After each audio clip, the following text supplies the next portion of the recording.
with the applesauce. You're going to need approximately 5 apples, and these apples we're going to cut them into smaller pieces. And obviously, for hygiene, you want to make sure that you wash your apples first, and after you're done washing your apples, then you can start cutting them.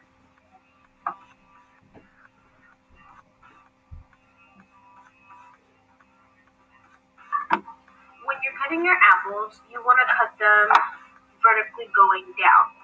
So you cut your apples like this on all 4 sides, and even when you're done cutting them on all 4 sides, you want to make sure that you got every piece.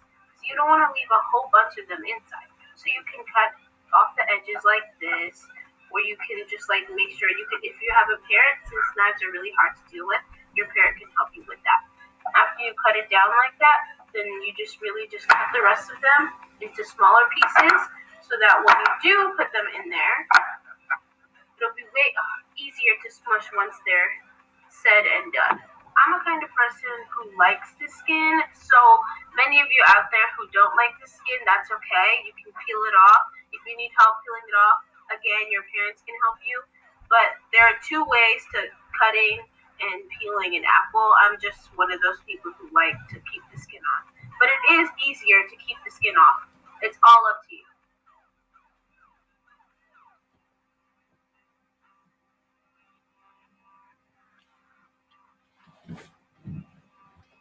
Once you're done cutting, you want to put the apples first before you put the water.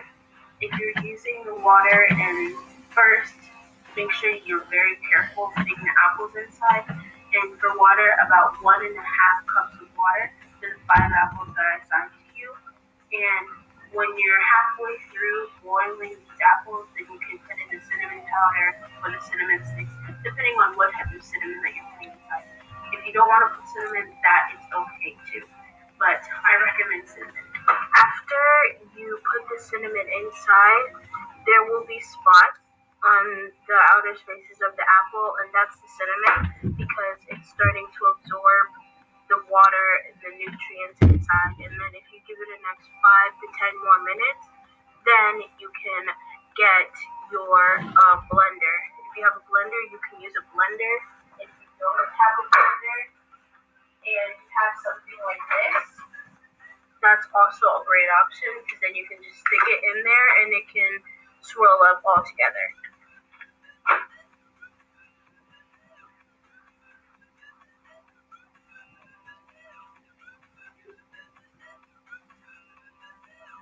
I hope this was as fun for you as it was for me.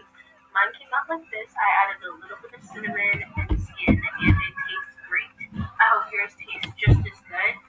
During this quarantine, we can learn so many new things that we didn't learn before. And now you can say that you learned how to make applesauce from scratch.